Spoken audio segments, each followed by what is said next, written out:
ام المومنین سیدہ عائشہ رضی اللہ تعالی عنہا فرماتی ہیں کہ حضور علیہ الصلوۃ والسلام یخصف نعلہ، اپنے جوتے کو پیوند خود لگا لیتے تھے، ویخیط ثوبہ، اور اپنے لباس میں کوئی پھٹن ہوتی تو اس کو خود سی لیتے تھے، اور اپنی ضرورت کے کام، اپنے کام خود کر لیتے تھے، ویحلب شاتہ، اپنی بکری کو خود دھو لیتے تھے اور اس کو خود باندھ دیتے تھے اور اس کے آگے چارہ بھی ڈال دیتے تھے، اور گھر کی خواتین کے ساتھ کام کاج میں بھی ان کی معاونت کروایا کرتے تھے۔ جو کام مردوں کے کرنے کے ہوتے ہیں تو حضور علیہ الصلوۃ والسلام مردانہ شان کے ساتھ وہ کام کرتے اور ازواج کے ساتھ جو ہے وہ ہاتھ بٹاتے۔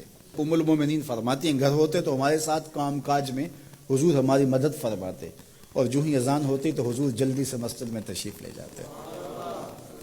تو یہ میرے اور آپ کے آقا و مولا حضور ختم المرتبت صلی اللہ علیہ وآلہ وسلم کی زندگی، نجی زندگی دیکھیں، گھریلو زندگی دیکھیں، ازواج مطہرات کے ساتھ حضور کا سلوک دیکھیں، حضور کا رویہ دیکھیں۔ حضور کا جب وصال ہوا تو اس وقت حضور کے نکاح میں 9 ازواج تھی، 9 ازواج میں سے ایک کو بھی حضور پہ کوئی شکایت نہیں تھی۔ یہ بات کہہ دینا بڑا آسان ہے، لیکن عملاً بہت کم لوگوں کے ساتھ ایسا ہوتا ہے۔ لیکن حضور جب وصال کرتے ہیں تو 9 ازواج ہیں، ان میں سے ایک کو بھی حضور پر کوئی شکایت نہیں ہے۔ حضور علیہ الصلوۃ والسلام جب گھر آتے تھے تو خواتین کے مزاج کے مطابق ان کی دلجوئی کے لیے حضور گفتگو فرماتے، اور جب باہر جاتے تو جو صفہ کے چبوترے کے اوپر بیٹھ کے حضور کا انتظار کر رہے ہوتے تو ان کے سامنے علمی موشگافیاں اور علمی باتیں ان کے سامنے رکھتے، ان کی ضرورت کو پورا کرتے، اور مسجد سے باہر نکلتے تو آگے بچے کھیل رہے ہوتے تو حضور علیہ الصلوۃ والسلام یوں بیٹھ جاتے اور بچوں کو کہتے کہ یوں قطار میں کھڑے ہو جاؤ اور دوڑ کے آ کے میرے سینے لگو، جو سب سے پہلے لگے گا اس کو میں یہ انعام دوں گا۔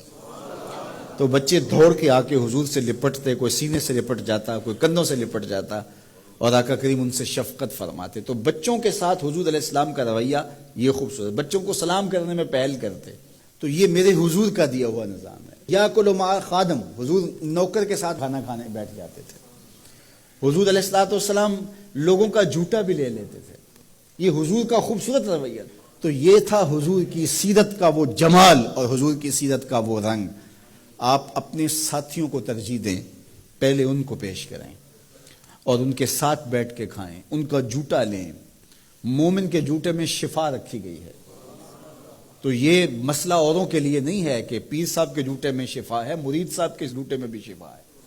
جب مومن ہے، جب کلمہ حضور کا وہ بھی پڑھتا ہے تو اس کے جوٹے میں بھی شفا ہے، چاہے وہ مزدور ہے، چاہے وہ غریب ہے، لیکن اس کے جوٹے میں بھی شفا رکھی گئی ہے۔ تو جب سور المومن، مومن کے جوٹے میں شفا ہے تو وہ مومن جہاں بھی ہوگا، جہاں بھی ایمان پایا جائے گا، اس کے جوٹے کے اندر شفا ہوگی۔